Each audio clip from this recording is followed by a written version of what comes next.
प्यारे भक्तों, आज शुक्रवार के दिन मैं आप सभी को सुनाने जा रही हूँ हर शुक्रवार को सुनी जाने वाली शुक्रवार की संपूर्ण व्रत कथा।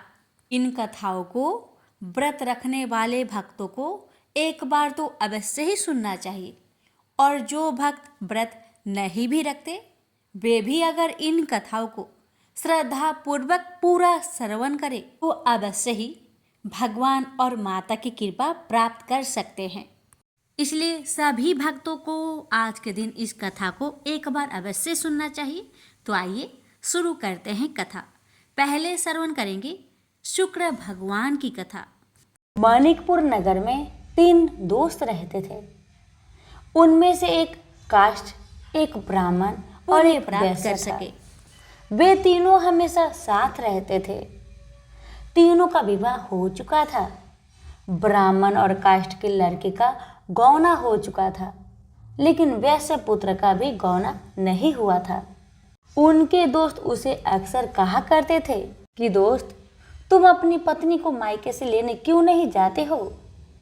अब वैश्य पुत्र धनराज ने अपनी पत्नी कुसुम को लाने का निश्चय कर लिया। दोस्तों की बात मानकर अगले ही दिन धनराज ने माता पिता से अपनी पत्नी कुसुम को लेने जाने की बात कहने लगा।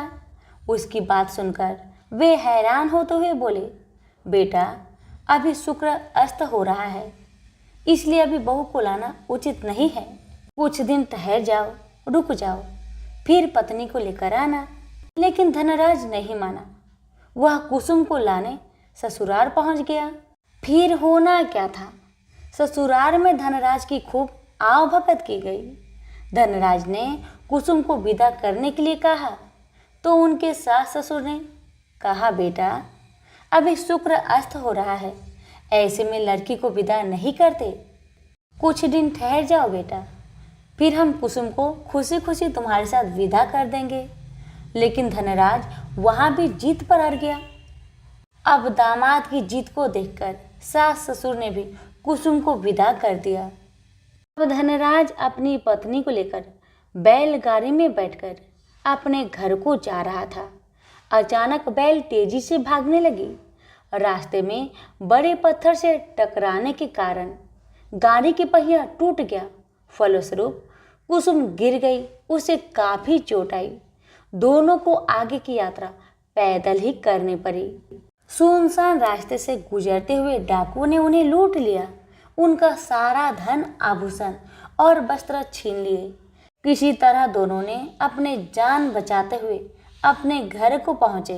अब जब घर पहुंच गए तो हुआ ये कि धनराज के बिस्तर पर सांप चढ़ गया और धनराज को डस लिया। सेठ जी ने बड़े बड़े चिकित्सक बुलवाए, मगर कोई भी चिकित्सक जहर उतारने में सफल नहीं हुआ। दूर दूर से सपेरे बुलाए गए, लेकिन कोई भी धनराज को बचा नहीं सका। धनराज की मृत्यु हो गई। उसी समय पंडितों ने सेठ जी को एक बात बताई कि आपके बेटे ने शुक्रास्त होने पर बहू को विदा करा लाने का भूल किया है। यदि आप शुक्रवार की पूजा अर्चना करें और बहू शुक्रवार का व्रत करे तथा कथा सुनकर प्रसाद ग्रहण करे तो शुक्र देवता की अनुकंपा से धनराज पुनः जीवित हो सकता है। सेठ जी ने पंडितों की बात मानकर अपने मृत बेटे और बहू को वापस उसके ससुराल भेज दिया। कुसुम ने अपने घर में पहुंचकर अपने माता पिता को सारी कहानी बताई तो माता पिता ने कहा, बेटा, तुम चिंता मत करो, तुम शुक्रवार का व्रत श्रद्धा भक्ति के साथ करो, तुम्हारा पति जरूर ठीक होगा, भगवान पर भरोसा रखो। कुसुम ने अपने पति के लिए शुक्रवार का व्रत और पूजा पाठ किया। उनसे अपने पति की गलती के लिए क्षमा याचना मांगी। फलस्वरूप धनराज जीवित हो उठा। धनराज के जीवित हो जाने से घर में खुशियां ही खुशियां भर गई। तभी शुक्रदेव के जय जयकार करने लगे। उधर धनराज के माता पिता ने जब बेटे का जीवित होने का समाचार सुना तो उन्होंने भी शुक्रवार का व्रत किया और गरीबों को अन्न, वस्त्र और धन का दान किया। शुक्र उदय होने पर धनराज अपनी पत्नी कुसुम के साथ घर लौट आया। दोनों पति पत्नी शुक्रवार का अब विधिवत व्रत करने लगे। शुक्र भगवान की कृपा से उनके घर में धन्य धान्य की वर्षा होने लगी। उनके सभी कष्ट दूर होते चले गए। परिवार में सभी आनंद पूर्वक रहने लगे। जो भी भक्त श्रद्धा पूर्वक शुक्र देव की व्रत करते हैं, इनकी कथा का प्रेम पूर्वक श्रवण करते हैं, उनकी सभी कष्ट दूर हो जाती है और उनके घर में अन्न धन के भंडार भर जाते हैं। तो सभी प्रेम से बोलिए शुक्र देव की जय। अब सुनेंगे माँ अन्नपूर्णा की व्रत कथा। एक समय की बात है, काशी निवासी धनंजय की पत्नी का नाम सुलक्षणा था। उसे अन्य सब सुख प्राप्त थे, केवल निर्धनता ही उसके दुख का एकमात्र कारण था। यह दुख उसे हर समय सताता रहता था। एक दिन सुलक्षणा पति से बोली, स्वामी आप कुछ उद्यम करो तो काम चले, इस प्रकार कब तक काम चलेगा। सुलक्षणा की बात धनंजय के मन में बैठ गई और वह उसी दिन विश्वनाथ शंकर जी को प्रसन्न करने के लिए बैठ गया और कहने लगा, हे देवाधिदेव विश्वेश्वर, मुझे पूजा पाठ कुछ नहीं आता है, केवल आपके भरोसे बैठा हूँ। इतनी विनती करके वह 2-3 दिन भूखा प्यासा बैठा रहा। यह देखकर भगवान शंकर उसके कानों में अन्नपूर्णा अन्नपूर्णा अन्नपूर्णा इस प्रकार 3 बार कहा। यह कौन क्या कह गया, इसी सोच में धनंजय पड़ गया कि मंदिर से आते ब्राह्मणों को देखकर पूछने लगा, पंडित जी अन्नपूर्णा कौन है। ब्राह्मणों ने कहा, तू अन्न छोड़ बैठा है, सो तुझे अन्न की ही बात सूझती है। जा घर जाकर अन्न ग्रहण कर। धनंजय घर गया, स्त्री से सारी बात कही। वह बोली, नाथ चिंता मत करो, स्वयं शंकर जी ने आपको यह मंत्र दिया है, वे स्वयं ही खुलासा करेंगे। आप फिर जाकर उनकी आराधना करो। धनंजय फिर जैसा कि तैसा पूजा में बैठ गया। रात्रि में शंकर जी ने आज्ञा दी और कहा, तू पूर्व दिशा में चला जा। वह अन्नपूर्णा का नाम जपता जाता और रास्ते में फल खाता, झरनों का पानी पीता जाता। इस प्रकार कितने ही दिनों तक चलता गया। वहां उसे चांदी सी चमकती वन की शोभा देखने में आई। सुंदर सरोवर देखने में या उसके किनारे कितनी ही अप्सराएं झुंड बनाए बैठी थी। एक कथा सुनती और सब मिलकर माँ अन्नपूर्णा इस प्रकार बार बार कहती थी। यह अगहन मास की उजेली रात्रि थी और आज से ही व्रत का आरंभ था। जिस शब्द की खोज करने वहां निकला था, वह उसे वहां सुनने को मिला। धनंजय ने उनके पास जाकर पूछा, हे देवियों, आप यह क्या करती हो। उन सब ने कहा, हम सब माँ अन्नपूर्णा का व्रत करती हैं।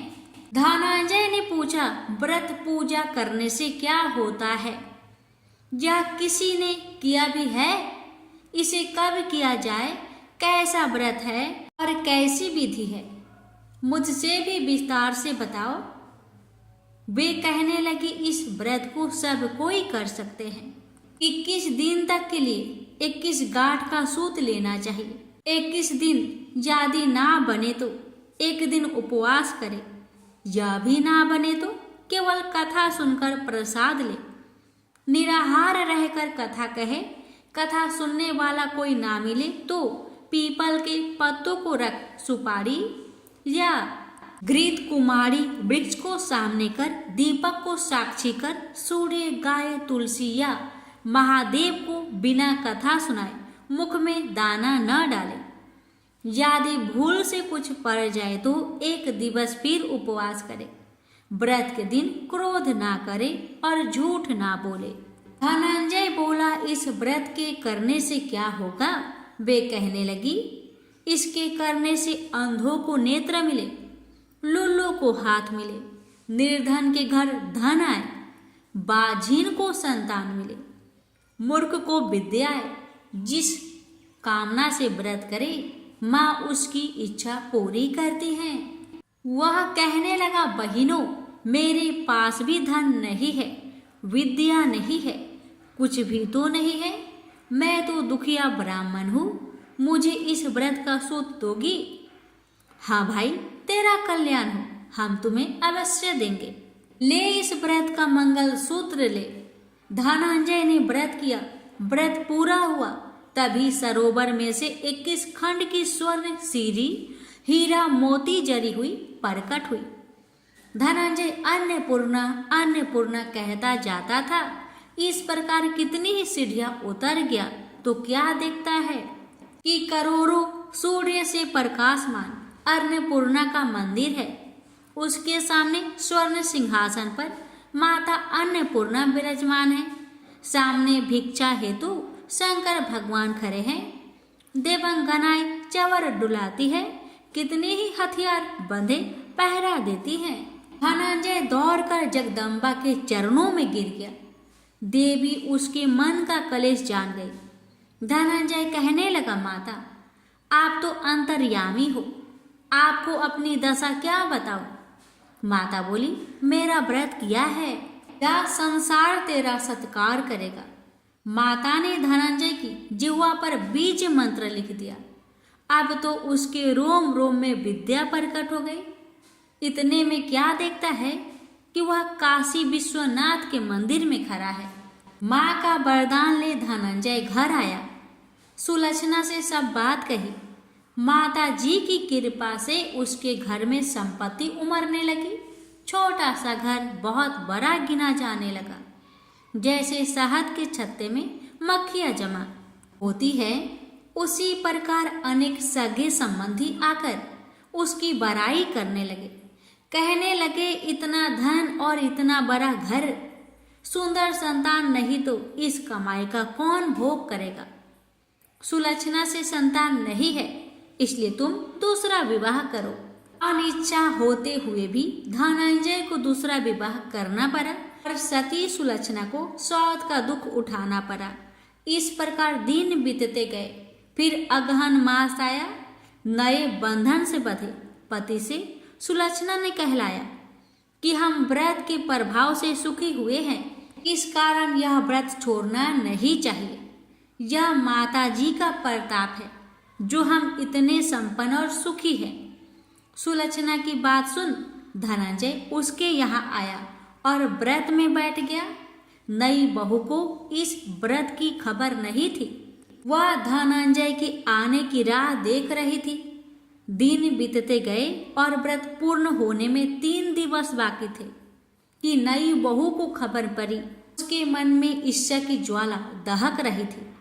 सुलक्षणा के घर आ पहुंची और उसने वहां भगदड़ मचा दी। वह धनंजय को अपने साथ ले गई। नए घर में धनंजय को थोड़ी देर के लिए निद्रा ने आ दबाया।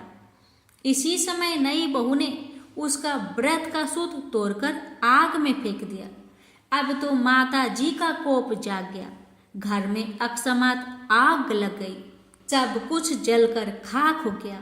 सुलक्षणा जान गई और पति को फिर अपने घर ले आई। नई बहू रूठकर पिता के घर जा बैठी।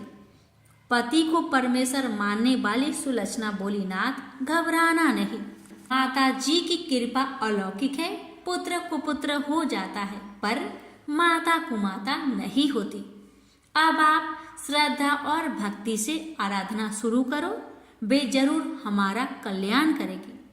धनंजय फिर माता के पीछे पड़ गया। फिर वही सरोवर सीढ़ी प्रकट हुई। उसमें माँ अन्नपूर्णा कहकर वह उतर गया। वहां जा माता जी के चरणों में रुदन करने लगा। माता प्रसन्न हो बोली, यह मेरी स्वर्ण की मूर्ति ले, उसकी पूजा करना, तू फिर सुखी हो जाएगा। जा, तुझे मेरा आशीर्वाद है। तेरी स्त्री सुलक्षणा ने श्रद्धा से मेरा व्रत किया है, उसे मैंने पुत्र दिया है। धनंजय ने आंखें खोली तो खुद को काशी विश्वनाथ के मंदिर में खड़ा पाया। वहां से फिर उसी प्रकार घर को आया। इधर सुलक्षणा के दिन चढ़े और महीने पूरे होते ही पुत्र का जन्म हुआ। गांव में आश्चर्य की लहर दौड़ पड़ी। इस प्रकार उसी गांव के निसंतान सेठ के पुत्र होने पर उसने माता अन्नपूर्णा का मंदिर बनवा दिया। उसमें माताजी धूमधाम से पधारी, यज्ञ किया और धनंजय को मंदिर के आचार्य का पद दे दिया। जीविका के लिए मंदिर की दक्षिणा और रहने के लिए बड़ा सुंदर सा भवन दिया। धनंजय स्त्री पुत्र सहित वहां रहने लगा। माताजी की चढ़ावे में भरपूर आमदनी होने लगी। उधर नई बहू के पिता के घर डाका पड़ा, सब लुट गया। वे भीख मांगकर पेट भरने लगे। सुलक्षणा ने यह सुना तो उन्हें बुला भेजा, अलग घर में रख लिया और उनके अन्न वस्त्र का प्रबंध कर दिया। धनंजय, सुलक्षणा और उसका पुत्र माताजी की कृपा से आनंद से रहने लगे। माताजी ने जैसे इनके भंडार भरे वैसे सबके भंडार भरे। प्रेम से बोलिए अन्नपूर्णा माताजी की जय। हर हर महादेव। माता पार्वती की जय। सुनिए वैभव लक्ष्मी माता जी की व्रत कथा। लाखों की जनसंख्या को अपने में समेटे कुशीनगर एक महानगर था। जैसे कि अन्य महानगरों की जीवनचर्या होती है, वैसा ही कुछ यहाँ भी था। यानी बुराई अधिक, अच्छाई कम, पाप अधिक, पुण्य कम।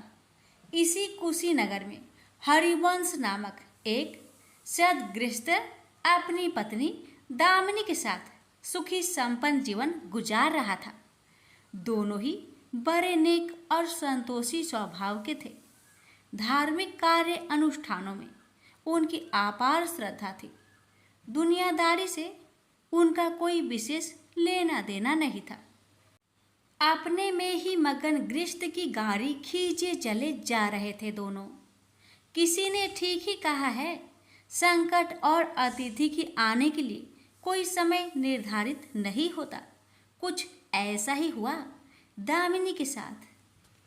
जब उसका पति हरिवंश न जाने कैसे बुरे लोगों की संगत में फंस गया और घर गृहस्थी से उनका मन उचट गया। देर रात शराब पीकर घर आना और गाली गलौज तथा मारपीट करना उसका नित्य का नियम सा बन गया था। जुए, राटे, रेस तथा वैश्यगमन जैसे बुरे कर्म भी कुसंगति के बदौलत उसके पल्ले पड़ गए। धन कमाने की तीव्र लालसा ने हरिवंश की बुद्धि हर ली और उसको अच्छे बुरे का भी ज्ञान न रहा। घर में जो कुछ भी था सब उसके दुर्व्यसनों की भेंट चढ़ गया। जो लोग पहले उसका सम्मान करते थे अब उसे देखते ही रास्ता बदलने लगे। भूखमरी की हालत में भिखमंगों के समान उनकी स्थिति हो गई। लेकिन दामिनी बेहद संयमी और आस्थावान तथा संस्कारी स्त्री थी। ईश्वर पर उसे अटल विश्वास था। वह जानती थी कि यह सब कर्मों का फल है। दुख के बाद सुख तो एक दिन आना ही है। अचानक एक दिन दोपहर के समय द्वार पे हुई दस्तक की आवाज सुनकर दामिनी की तंद्रा भंग हुई। अतिथि सत्कार के भय मात्र से उसकी अंतर आत्मा कांप उठी, क्योंकि घर में अन्न का एक दाना भी नहीं था जो अतिथि की सेवा में अर्पित किया जा सकता। फिर भी संस्कारों की ऐसी प्रबलता थी कि उसका मन अतिथि सत्कार को उद्धत हो उठा। उसने उठकर द्वार खोला, देखा सामने एक दिव्य पुरुष खड़ा था। बड़े बड़े घुंघराले श्वेत केश, चेहरे को ढके हुए लहराती दाढ़ी, गेरुए वस्त्रों का आवरण पहने उसके चेहरे से तेज टपक पड़ रहा था। आंखों मानो अमृत सी वर्षा कर रही थी। उस दिव्य पुरुष को देखकर दामिनी को अपार शांति का अनुभव हुआ और वह उसे देखते ही समझ गई कि आगत वास्तव में कोई पहुंचा हुआ सिद्ध महात्मा है। उसके मन में अतिथि के प्रति गहन श्रद्धा के भाव उमड़ पड़े और वह उसे सम्मान सहित घर के भीतर ले गई। दामिनी ने जब उसे फाटे हुए आसन पर बैठाया तो वह मारे लज्जा के जमीन में गिर सी गई। उधर वह संत पुरुष दामिनी की ओर एकटक निहारे जा रहा था। घर में जो कुछ भी बचा खुचा था दामिनी ने अतिथि की सेवा में अर्पित कर दिया, पर उसने इस पर कोई ध्यान नहीं दिया। बस दामिनी को यूं निहारे जा रहा था मानो उसे कुछ याद दिलाने की चेष्टा कर रहा हो। जब काफी देर तक दामिनी कुछ न बोली तो उसने कहा, बेटी मुझे पहचाना नहीं क्या? उसका यह प्रश्न सुनकर दामिनी जैसे सोते से जागी और अत्यंत संकुचाते हुए मधुर स्वर में बोली, महाराज मेरी धृष्टता को क्षमा करें। जो आप जैसे दिव्य पुरुष को मैं पहचान कर भी नहीं पहचान पा रही हूँ। पारिवारिक कष्टों ने तो जैसे मेरी सोचने समझने की शक्ति ही छीन ली है। लेकिन यह निश्चित है कि संकट की इस घड़ी में मुझे आप जैसे साधु पुरुष का ही सहारा है। तभी जैसे दामिनी को कुछ याद हो आया, वह उस साधु के चरणों में गिरकर बोल उठी, अब मैं आपको पहचान गई हूँ महाराज। स्नेहा रूपी अमृत की वर्षा करने वाले अपने शुभ चिंतक को कोई कैसे भूल सकता है भला? वास्तव में वह साधु मंदिर की राह के मध्य में बनी अपनी कुटिया के बाहर बट वृक्ष के नीचे बैठ साधना किया करता था और मंदिर आने जाने वाले सभी श्रद्धालु उसे प्रणाम करके स्वयं को कृतार्थ अनुभव करते थे। दामिनी भी उन्हीं में से एक थी। जब पिछले काफी दिनों से उसने उसे मंदिर की ओर आते जाते नहीं देखा तो उसकी कुशल क्षेम जानने के लिए पूछताछ करते हुए उसके घर की ओर आ निकला था। दामिनी अभी अपनी सोचों में ही डूबी हुई थी कि साधु महाराज ने मौन भंग किया। क्या कारण है पुत्री, तू आजकल मंदिर आती जाती दिखाई नहीं पड़ती। तुझे जो भी कष्ट है मुझे बता, शायद मैं तेरी कुछ सहायता कर सकूं। व्यक्ति दुखों के बोझ तले दबा हो तो ऐसे में सहानुभूति के दो बोल ही काफ़ी होते हैं। दामिनी भी खुद पर संयम नहीं रख पाई और बिलख कर रोने लगी। तभी वह साधु वात्सल्यपूर्ण स्वर में बोला, मन छोटा करने से समस्या हल नहीं होगी। सुख दुख तो एक गाड़ी की दो पहियों के समान है, इनका आना जाना तो जिंदगी भर लगा ही रहता है। अपना दुख किसी को बता देने से मन हल्का हो जाता है। कुछ देर चुप रहने के बाद दामिनी ने बोलना शुरू किया, महाराज सर्व सुखों से भरपूर था मेरा घर, कण कण में खुशियों का नित्य होता था। पति भी नेक और ईमानदार थे।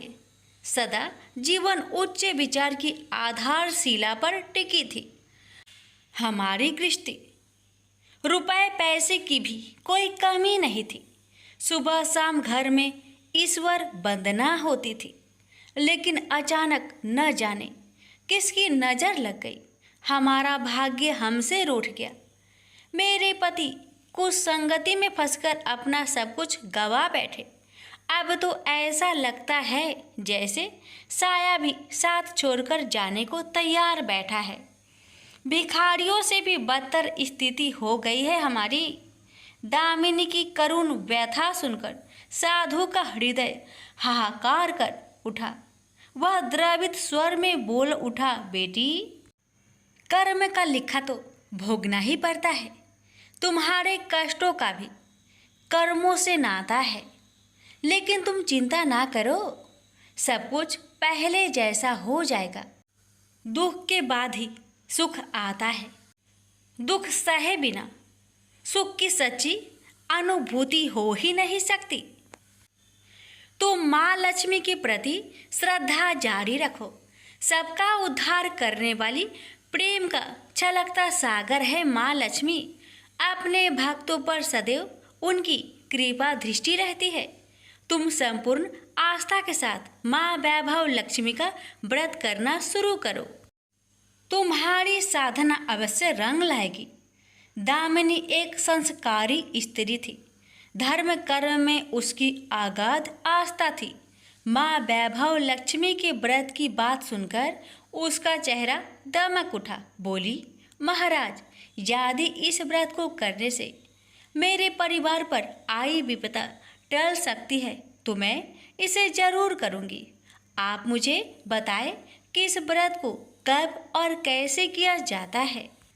साधु महाराज दामिनी की भक्ति भावना देखकर प्रसन्न होकर बोले, बेटी, सारे जगत का कल्याण करने वाली माँ वैभव लक्ष्मी के व्रत की विधि में जन कल्याण तुम्हें बता रहा हूँ। प्रत्येक शुक्रवार को यह व्रत किया जाता है। सर्वप्रथम जितने शुक्रवार को यह व्रत करना हो उसका संकल्प लेकर माँ वैभव लक्ष्मी को मन ही मन प्रणाम करें। स्नान आदि से निवृत्त होकर स्वच्छ धवल वस्त्र पहनकर पूरब दिशा की ओर मुख करके आसन पर बैठे। सामने एक चौकी पर चावल की एक ढेरी लगाकर उस पर पानी से भरा कलश स्थापित करें, जो तांबे का होना चाहिए। कलश को कटोरी से ढक दे और उस कटोरी में कोई भी स्वर्ण भूषण रखे। सोना ना हो तो चांदी का आभूषण रखे। वह भी पास ना हो तो रुपए का सिक्का भी काम दे सकता है। शुद्ध घी का दीपक तथा अगरबत्ती जलाए और मन ही मन पूर्ण श्रद्धा के साथ माँ वैभव लक्ष्मी का जाप करते रहे। श्री यंत्र माँ लक्ष्मी का प्रिय यंत्र है, उसे सत सत नमन करे। श्री यंत्र उपलब्ध ना हो तो पुस्तक में दिए उसके स्वरूप से काम चल जाएगा। साथ ही माँ वैभव लक्ष्मी के सभी स्वरूप को नमस्कार करें। इनकी सभी छवियाँ पुस्तक में दी गई होगी। कटोरी में रखे गहने या रुपए पर हल्दी, कुमकुम तथा अक्षत अर्पित करें। कोई भी मिष्टान प्रसाद के रूप में रखे संभव ना हो पाए तो गुड़ या शक्कर से भी काम चल सकता है। फिर श्रद्धापूर्वक माँ की आरती करके 14 बार प्रेम सहित बोले, जय माँ वैभव लक्ष्मी। माँ वैभव लक्ष्मी मेरी मनोकामना पूरी करे, ऐसा संकल्प लेकर सच्चे मन से माँ से विनती करे। प्रसाद बांटे और स्वयं भी ग्रहण करे। दिन में एक बार स्वास्तिक भोजन करे। यदि संभव हो तो उपवास रखे। पूजा में रखा गहना या रुपए लाल कपड़े में लपेटकर सुरक्षित रख ले। यह आगे आने वाले शुक्रवार को पूजा में काम आएगा। कलश में भरा जल तुलसी के पौधे को समर्पित कर दे तथा अक्षत पंछियों को आहार स्वरूप डाले। ऐसी शास्त्रोक्त विधि से व्रत करने वाले को शीघ्र फल मिलता है। साधु महाराज के मुख रविंद से यह वृत्तांत सुन दामिनी पुलकित हो उठी। उनके चरण स्पर्श कर उत्साहित स्वर में बोली, अब लगे हाथ उद्यापन की विधि भी बता दे महाराज। इसके बिना तो व्रत अधूरा ही रह जाएगा। अवश्य बेटी, कहकर साधु महाराज उद्यापन की विधि बताने लगे। चाहे जितने भी शुक्रवार प्राय 11 या 21 व्रत करने का संकल्प लिया हो, लेकिन मन में माँ वैभव लक्ष्मी के प्रति श्रद्धा तथा आस्था बारंबार बनी रहनी चाहिए। जिस दिन अंतिम शुक्रवार का व्रत हो उस दिन शास्त्रोक्त विधि से उद्यापन किया जाता है। अन्य शुक्रवारों की भांति ही इस दिन भी पूजन करें। हाँ, प्रसाद के रूप में खीर अवश्य रखें। पूजा के बाद नारियल फोड़कर 7 कुंवारी कन्याओं को चरण धोकर कुमकुम का तिलक लगाकर पूजन करें। उन्हें सामर्थ्य अनुसार दक्षिणा दें और माँ वैभव लक्ष्मी व्रत की पुस्तकें उपहार स्वरूप भेंट में दे, फिर प्रसाद के रूप में खीर वितरित करे।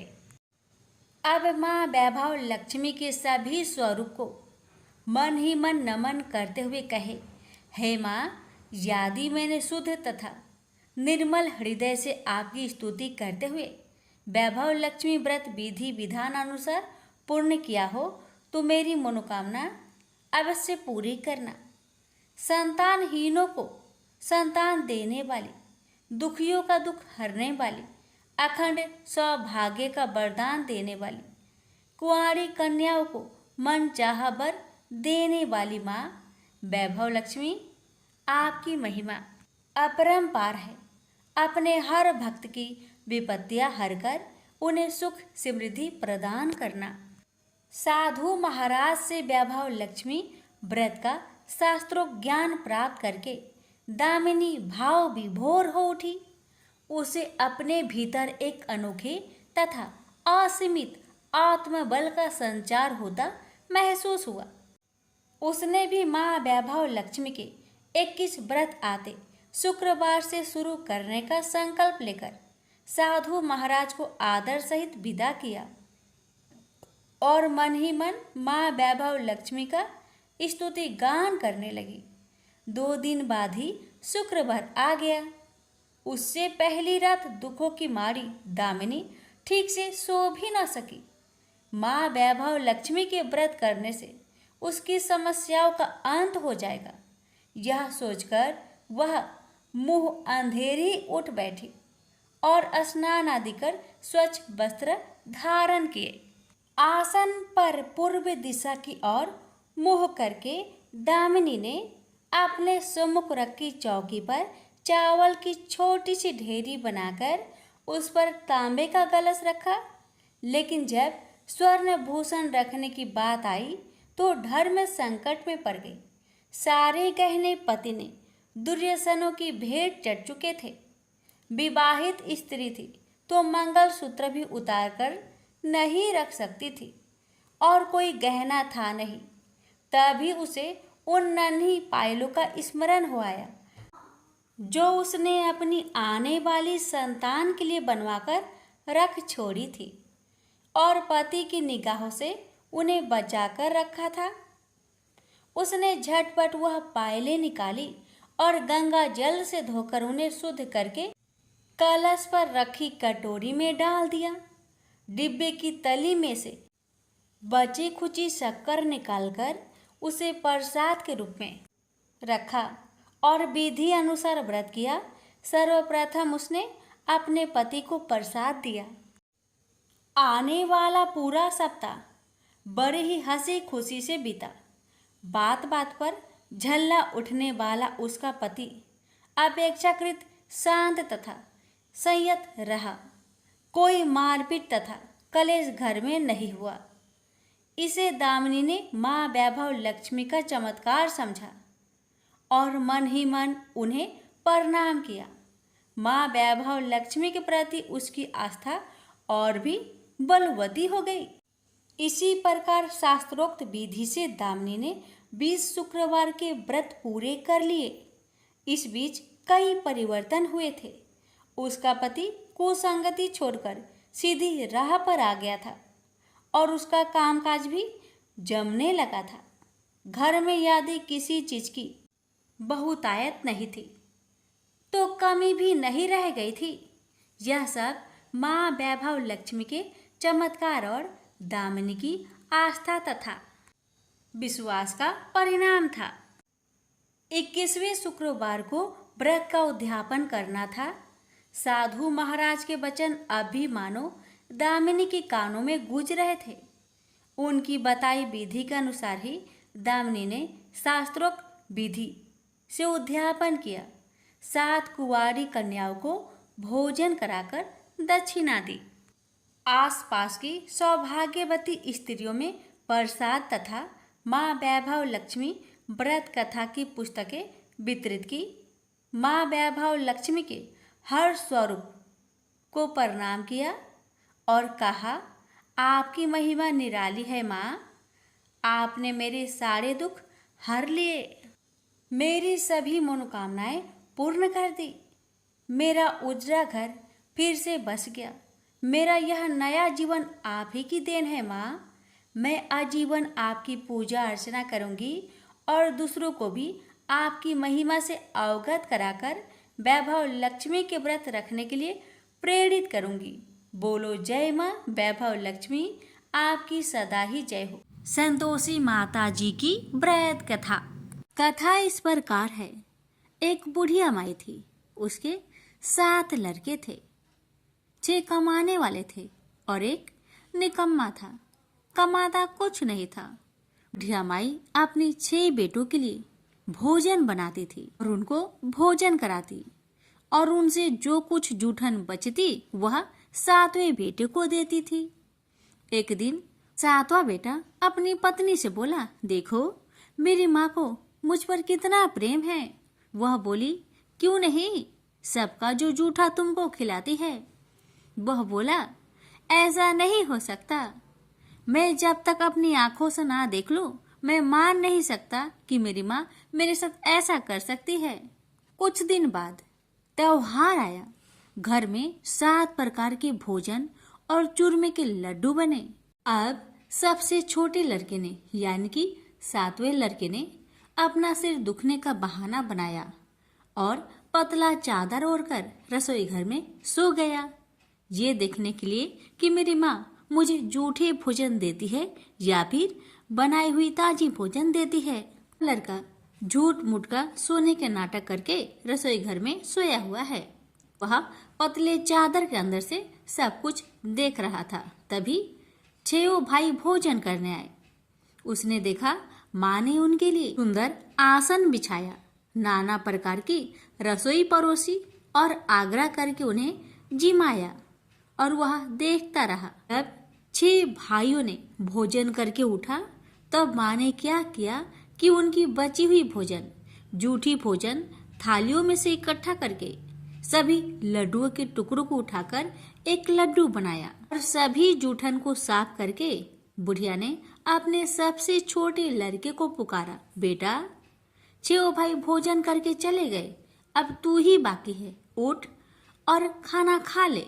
तब वह बेटा कहने लगा, माँ मुझे आज भूख नहीं लगा है, मुझे भोजन नहीं करना। मैं अब जहाँ नहीं रहूंगा, मैं परदेश चला जाऊंगा। अपने बेटे की बातें सुन माँ ने कहा, बेटा तू कल जाना चाहता है ना, कल क्यों जाएगा, तुम आज ही चला जा।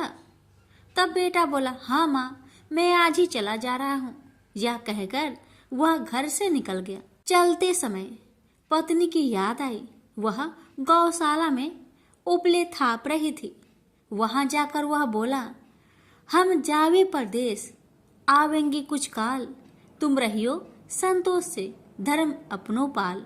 पत्नी बोली, जाओ पिया आनंद से, हमरो सोच हटाए, राम भरोसे हम रहे, ईश्वर तुम्हें सहाय। 2 निशानी आपन, देख धरो में धीर, सुधी मति हमारी, बिसारियो रखियो मन गंभीर। पति बोला, मेरे पास तो कुछ नहीं, यह अंगूठी है, सुले और अपनी कुछ निशानी मुझे भी दे। पत्नी बोली, मेरे पास क्या है, यह गोबर से भरा हाथ। यह कहकर पति की पीठ पर गोबर के हाथ की थाप मार दी। अब पति चल दिया। चलते चलते दूर देश पहुंचा। वहां एक साहूकार की दुकान थी। वहां जाकर कहने लगा, भाई मुझे नौकरी पर रख लो। साहूकार को जरूरत थी तो वह बोला, रह जाओ। लड़के ने पूछा, तनख्वाह क्या दोगे? तो साहूकार ने कहा, तुम्हारा काम देखकर तब हम दाम देंगे। साहूकार की नौकरी मिली। वह सुबह 7 बजे से 10 बजे तक नौकरी करने लगा।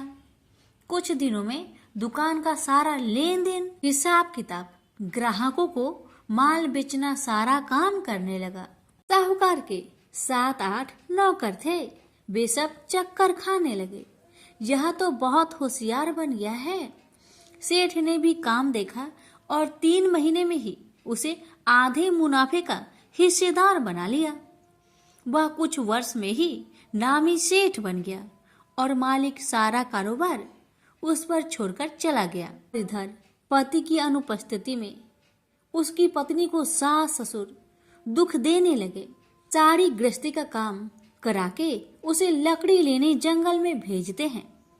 इस बीच घर के आटे से जो भूसी निकलती उसकी रोटी बनाकर रख दी जाती और उसके साथ ही फूटे नारियल की नारेली में पानी। एक दिन वह लकड़ी लेने जा रही थी। रास्ते में बहुत सी स्त्रियां संतोषी माता की व्रत करते दिखाई दी। वह लड़की खड़ी होकर कथा सुनने लगी और पूछा, बहनों, तुम किस देवता की व्रत करती हो और उसके करने से क्या फल मिलता है? यदि तुम इस व्रत का विधान मुझे समझाकर कहोगी तो मैं तुम्हारा बड़ा एहसान मानूंगी। तब उनमें से एक स्त्री बोली, सुनो बहन, यह संतोषी माता का व्रत है। इसके करने से निर्धनता दरिद्रता का नाश होता है और जो कुछ मन में कामना हो सब संतोषी माता की कृपा से पूरी होती है। तब उसने उससे व्रत की विधि पूछी। वह भक्तिनी स्त्री बोली, 1.25 आने का गुड़ चना लेना, इच्छा हो तो 5.25 आने का लेना या फिर 1.25 रुपए का भी सहूलियत के अनुसार लाना। बिना परेशानी और श्रद्धा व प्रेम से जितना भी बन पड़े 1.25 लेना। प्रत्येक शुक्रवार को निराहार रहकर कथा सुनना। इसके बीच कर्म टूटे नहीं, लगातार नियम पालन करते रहना। सुनने वाला कोई न मिले तो घी का दीपक जला उसके आगे या जल के पात्र के सामने रखकर कथा कहना। जब कार्य सिद्ध न हो नियम का पालन करना और कार्य सिद्ध हो जाने पर व्रत का उद्यापन करना। 3 मास में माता फल पूरा करती है। यदि किसी के ग्रह खोटे भी हो तो भी माता वर्ष भर में कार्य सिद्ध करती है। फल सिद्ध होने पर उद्यापन कर लेना चाहिए, बीच में नहीं। उद्यापन में 2.5 सेर आटे का खाजा तथा इसी परिमाण में खीर तथा चने का साग करना। 8 लड़कों को भोजन कराना। जहाँ तक मिले देवर जेठ भाई बंधु के हो, न मिले तो रिश्तेदारों और पास पड़ोसियों को बुलाना। उन्हें भोजन करा, यथाशक्ति दक्षिणा दे। माता का नियम पूरा करना। उस दिन घर में खटाई न खाना। यह सुन बुढ़िया माई के लड़के की बहू चल दी। रास्ते में लकड़ी की बोझ को बेच दिया और उन पैसों से गुड़ चना ले माता की व्रत की तैयारी कर आगे चली और सामने मंदिर देखकर पूछने लगी, यह मंदिर किसका है? सब कहने लगे, संतोषी माता का मंदिर है। यह सुनकर माता के मंदिर में जाकर चरणों में लौटने लगी। दीन हो विनती करने लगी, माँ, मैं निपट अज्ञानी हूँ, व्रत के कुछ भी नियम नहीं जानती, मैं दुखी हूँ। हे माँ, जगत जननी, मेरा दुख दूर कर, मैं तेरी शरण में आई हूँ। माता को दया आई।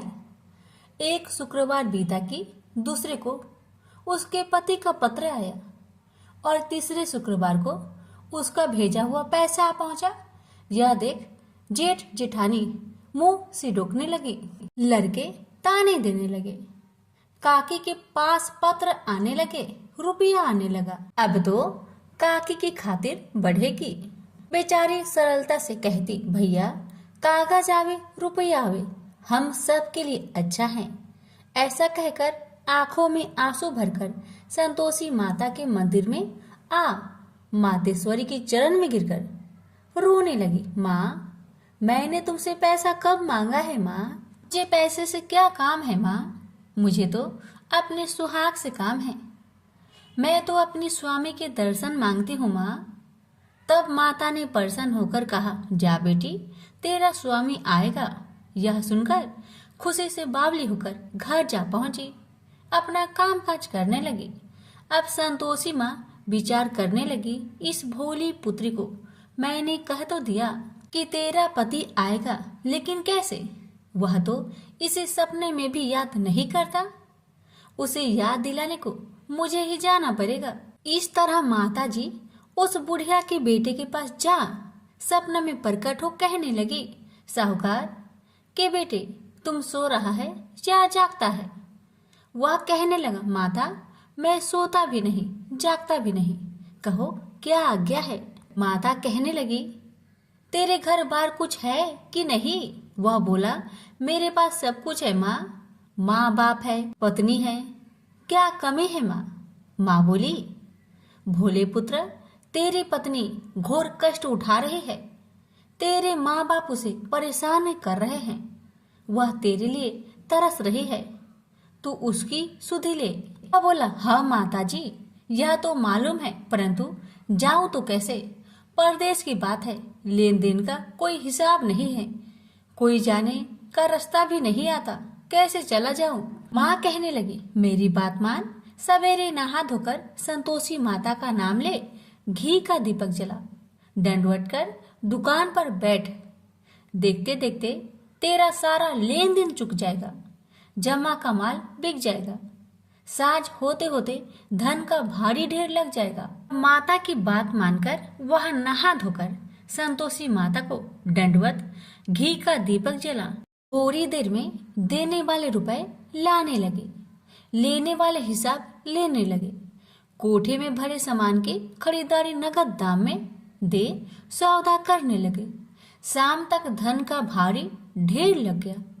मन में माता का नाम ले चमत्कार देख प्रसन्न होकर घर ले जाने के वास्ते गहना कपड़ा सामान खरीदने लगा। यह काम से निपट तुरंत घर को रवाना हुआ। उधर उसकी पत्नी जंगल में लकड़ी लेने जाती है। लौटते वक्त माता जी के मंदिर में विश्राम करती है। वह तो उसके प्रतिदिन रुकने का जो स्थान ठहरा। धूल उड़ती देख वह माता से पूछती है, हे माता यह धूल कैसे उड़ रही है? माता कहती है, हे पुत्री तेरा पति आ रहा है, अब तू ऐसा कर लकड़ियों के 3 बोझ बना ले, एक नदी के किनारे रख और दूसरा मेरे मंदिर पर व तीसरा अपने सिर पर। तेरे पति को लकड़ियों का गट्टर देख मोह पैदा होगा, वह यहाँ रुकेगा, नाश्ता पानी खाकर माँ से मिलने जाएगा, तब तू लकड़ियों का बोझ उठाकर जाना और चौक में गट्टर डालकर जोर से आवाज देकर कहना, लो सासू जी लकड़ियों का गट्टर लो, भूसी की रोटी दो, नारियल की खोपरे में पानी दो, आज मेहमान कौन आया है? माताजी बहुत अच्छा कहकर वह प्रसन्न मन से लकड़ियों के 3 गट्टर बनाई, एक नदी के किनारे पर और एक माताजी के मंदिर पर रखा। इतने में मुसाफिर आ पहुंचा। सूखी लकड़ी देख उसकी इच्छा उत्पन्न हुई कि हम यहीं पर विश्राम करें और भोजन बनाकर खा पीकर गांव जाए। इसी तरह रुककर भोजन बना, विश्राम करके गांव को गया, सबसे प्रेम से मिला। उसी समय सिर पर लकड़ी का गट्टर लिए वह उतावली सी आती है, लकड़ियों का भारी बोझ आंगन में डालकर जोर से 3 आवाज देती है, लो सासू जी लकड़ियों का गट्टर लो, भूसी की रोटी दो, आज मेहमान कौन आया है? यह सुनकर उसकी सास बाहर आकर अपने दिए हुए कष्टों को भुलाने हेतु कहती है, बहू ऐसा क्यों कहती है? तेरा मालिक ही तो आया है, आ बैठ, मीठा भात खा, भोजन कर, कपड़े पहन, गहने पहन। उसकी आवाज सुन उसका पति बाहर आता है, अंगूठी देख व्याकुल हो जाता है और माँ से पूछता है, माँ यह कौन है? माँ ने कहा, बेटा यह तेरी पत्नी है, जब से तू गया है तब से सारे गांव में भटकती फिरती है, घर का कामकाज कुछ नहीं करती, 4 पहर आकर खा जाती है। वह बोला, ठीक है माँ मैंने इसे भी देखा और तुम्हें भी, अब दूसरे घर की ताली दो, मैं उसमें रहूंगा। माँ बोली, ठीक है जैसी तेरी मर्जी। तब वह दूसरे मकान की 3री मंजिल का कमरा खोल सारा सामान जमाया। एक दिन में ही राजा के महल के जैसा ठाट बाट बन गया। अब क्या था, बहू सुख भोगने लगी। इतने में शुक्रवार आया। उसने पति से कहा, मुझे संतोषी माता का व्रत उद्यापन करना है। पति बोला, खुशी से कर लो। वह उद्यापन की तैयारी करने लगी। जेठानी के लड़कों को भोजन के लिए कहने गई। उन्होंने मंजूर किया, परंतु पीछे से जेठानी ने अपने बच्चों को सिखाया, देखो भोजन के समय खटाई मांगना, जिससे उसका उद्यापन पूरा ना हो। अब तो बच्चे जिमने आए, खीर खाना पेट भर के खाए, परंतु बाद में खाते ही कहने लगे, हमें खटाई दो, खीर खाना हमको नहीं भाता, देखकर आरुचि होती है। वह कहने लगी, भाई खटाई किसी को नहीं दी जाएगी, यह माँ संतोषी का प्रसाद है। लड़के उठ खड़े हुए, बोले, पैसे लाओ। भोली बहू कुछ जानती नहीं थी, वह उन बालकों को पैसे दे दिए। लड़के उसी समय हट करके इमली खटाई ले खाने लगे। यह देखकर बहू पर माताजी ने कोप किया। राजा के दूत उसके पति को पकड़कर ले गए। जेठ जेठानी मन माने वचन कहने लगे, लूट लूट कर धन इकट्ठा कर लाया है, अब सब मालूम पड़ जाएगा जब जेल की मार खाएगा। बहू से यह सहन नहीं हुआ। रोती हुई बहू माताजी के मंदिर गई, कहने लगी, हे माता, तुमने क्या किया? हंसाकर अब भक्तों को रुलाने लगी। माता बोली, बेटी तूने उद्यापन करके मेरा व्रत भंग किया है। वह कहने लगी, माता मैंने कुछ अपराध किया है क्या? मैंने तो भूल से लड़कों को पैसे दे दिए थे, मुझे क्षमा करो, मैं फिर तुम्हारा उद्यापन करूंगी। माँ बोली, अब भूल मत करना। माँ कहती है, अब भूल नहीं होगी, अब बतलाओ वो कैसे आएंगे? माँ बोली, जा पुत्री, तेरा पति तुझे रास्ते में आता मिलेगा। वह निकली, राह में पति आता मिला। वही पूछी, कहाँ गए थे? वह कहने लगा, इतना धन जो जमाया है उसका टैक्स राजा ने मांगा था, वह भरने गया था। वह परेशान हो बोली, भला हुआ, अब घर को चलो। कुछ दिन बाद फिर शुक्रवार आया। फिर वह बोली, मुझे माता का उद्यापन करना है। पति ने कहा, करो। पत्नी फिर जेठ के लड़कों को भोजन को कहने गई। ठानी ने एक दो बातें सुनाई, सब लड़कों को सिखाने लगी, तुम सब लोग पहले ही खटाई मांगना। लड़के भोजन से पहले कहने लगे, हमें खीर नहीं खाना, हमारा जी बिगड़ता है, कुछ खटाई खाने को दो। वह बोली, खटाई किसी को नहीं मिलेगा, आना हो तो आओ। वह ब्राह्मण के लड़के को लाकर भोजन कराने लगी। यथाशक्ति दक्षिणा की जगह एक एक फल उन्हें दिया। संतोषी माता प्रसन्न हुई। माता की कृपा होते ही 9वें मास में उसके चंद्रमा के समान सुंदर पुत्र प्राप्त हुआ। पुत्र को पाकर प्रतिदिन माताजी के मंदिर में जाने लगी। माँ ने सोचा, यह रोज आती है, आज क्यों न आए, इसके घर चलो। यह विचार कर माता ने भयानक रूप बनाया। गुड़ चने से सना मुख, ऊपर सूर्य के समान होठ, उस पर मक्खियां भीन भीन कर रही थी। दहली पर पैर रखते ही उसकी सास चिल्लाई, देखो रे देखो, कोई चुड़ैल डाकिन चली आ रही है, लड़कों इसे भगाओ नहीं तो किसी को खा जाएगी। लड़के भागने लगे, चिल्लाकर खिड़की बंद करने लगे। बहू रोशनदान में देख रही थी, प्रसन्नता से पगली बन चिल्लाने लगी, आज मेरी माँ मेरे घर आई है, आज मेरी माता मेरे घर आई है। वह बच्चों को दूध पीने से हटाती थी। इतने में सास का क्रोध फट पड़ा। वह बोली, क्यों उतावली हुई है, बच्चे को पटक दिया।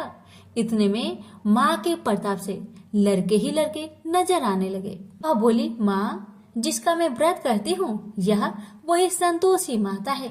सबने माता जी के चरण पकड़ लिए और विनती कर कहने लगे, हे माता, हम मूर्ख हैं, अज्ञानी हैं, तुम्हारे व्रत की विधि हम नहीं जानते, व्रत भंग कर हमने बड़ा अपराध किया है। जग माता, आप हमारा अपराध क्षमा करो। इस प्रकार माता प्रसन्न हुई। बहू को प्रसन्न हो जैसा फल दिया, वैसा माता सबको दे। जो पढ़े उसका मनोरथ पूर्ण हो, जो सुने उसका भी मनोरथ पूर्ण हो। प्रेम से बोलिए संतोषी माता की जय। अब सुनेंगे माँ दुर्गा की कथा। शुक्रवार के दिन माँ दुर्गा को भी समर्पित है, इसलिए आज के दिन माँ दुर्गा की कथाओं का भी श्रवण अवश्य करना चाहिए। तो आइए सुनते हैं माँ दुर्गा की पावन कथा। देवी सची परम पिता परमात्मा की आदि शक्ति की एक कला मानी जाती है। एक रूप मानी जाती है। पूर्व काल में जब कहीं स्वयंवर होते थे, अर्थात राजा महाराजा अपनी कन्या के विवाह के लिए विभिन्न राज्यों के राजकुमारों को आमंत्रित करके उनमें से अपनी पसंद के वर को चुनने का कन्या को अवसर देते थे, तो देवी सची की ही सर्वप्रथम आह्वान करके स्थापना की जाती थी तथा उनकी पूजा अर्चना करके स्वयंवर की रस्में प्रारंभ होती थी। ऐसा माना जाता था कि देवी सची की आराधना करने से स्वयंवर में किसी प्रकार विघ्न नहीं पड़ता। इस प्रकार सची स्वर्ग के भोगों के बीच जल में कमल के समान निर्लिप्त रह रही थी कि अचानक स्वर्ग को भी दुखों ने आ घेरा। देवराज से एक भयानक भूल हो गई। यद्यपि उनका कार्य ही पृथ्वी पर सुख और शांति रखने के लिए असुरों और दानवों का नाश करना था, लेकिन उन्होंने एक बार बिना विचार किए भगवान के भक्त पितासुर का वध कर डाला। चारों ओर उनकी बुराई होने लगी। जिसने भी सुना इंद्र की निंदा की। चारों ओर से इंद्र पर जब घृणा और निंदा की बौछार पड़ने लगी तो वह देवलोक छोड़कर भाग गए और मान सरोवर में जाकर एक कमल नाल में छिपकर बैठ गए। देवताओं ने इंद्र को बहुत खोजा, लेकिन जब इंद्र कहीं नहीं मिले तो उन्होंने ऋषि मुनियों से सलाह करके नहुस को इंद्र आसन पर बैठा दिया। इंद्र का पद पाकर नहुस में अहंकार जाग उठा। उसने एक दिन राजसभा में कहा, गुरुदेव, आज मैं इंद्र के सिंहासन पर बैठा हूँ। सारे देवलोक पर मेरा अधिकार है। एरावत हाथी, उच्च श्रवा घोड़ा, कामधेनु गाय और परिजात मेरे अधिकार में है। इस पर इंद्र के वे सभी चीजें मेरे अधिकार में हैं जो अभी तक इंद्र के अधिकार में थी। फिर इंद्र की पत्नी सची अभी तक मेरे भवन में क्यों नहीं आई? इंद्र होने के नाते वह मेरी पत्नी है। उससे कहिए कि वह आज रात मेरे रंग भवन में आ जाए और फिर वहीं रहे। नहुस का संदेश लेकर गुरु बृहस्पति जब इंद्र की पत्नी सची के पास पहुंचे तो सची परेशान हो उठी। वह बोली, गुरुदेव, मैं पतिव्रता स्त्री हूँ। अपने पति के अतिरिक्त मैंने आज तक किसी परम पुरुष की ओर आंख उठाकर भी नहीं देखा। मैं नहुस की इस आज्ञा का पालन कैसे कर सकती हूँ? बृहस्पति बोले, इंद्राणी, इस संकट से यदि तुम्हें कोई उबार सकता है तो वह केवल माँ भगवती दुर्गा ही है। तुम उन्हीं की आराधना करो, वही तुम्हारी सहायता करेगी। सची बोली, ठीक है गुरुदेव। जाकर नहुस से कह दीजिए कि मैं आजकल देवी की आराधना कर रही हूँ। जब मेरी आराधना समाप्त हो जाएगी मैं स्वयं नहुस को अपने भवन में बुला लूंगी। बृहस्पति सची का संदेश लेकर नहुस के पास चले गए तो सची ने देवी की आराधना करनी आरंभ कर दी। उनकी आराधना से प्रसन्न होकर देवी ने प्रकट होकर कहा, मैं तुम्हारी हालत को अच्छी तरह जानती हूँ सची, बोलो मैं तुम्हारी क्या सहायता करूँ? सची बोली, माँ भगवती, न जाने मेरे पति कहाँ चले गए हैं। सारे देवता उन्हें खोज खोज कर थक गए हैं। मैं उनसे मिलना चाहती हूँ। भगवती दुर्गा बोली, मैं जानती हूँ कि इंद्र इस समय कहाँ हैं। तुम मान सरोवर पर चली जाओ, वहाँ मेरी एक मूर्ति रखी है। उस मूर्ति को लोग विश्वकामा देवी के नाम से पुकारते हैं। इंद्र आजकल नियमित रूप से उसी मूर्ति की पूजा करते हैं। वह तुम्हें वही मिल जाएंगे। सची बोली, जग जननी, नहुस को इंद्र का पद पाकर इतना अहंकार हो गया है कि वह देवलोक की प्रत्येक वस्तु की तरह मुझ पर भी अपना अधिकार समझने लगा है। उसने कहा है कि मैं उसके भवन में जाकर उसकी पत्नी के रूप में रहूं। भगवती दुर्गा बोली, नहुस से बचने का उपाय तुम्हें बता देती हूँ।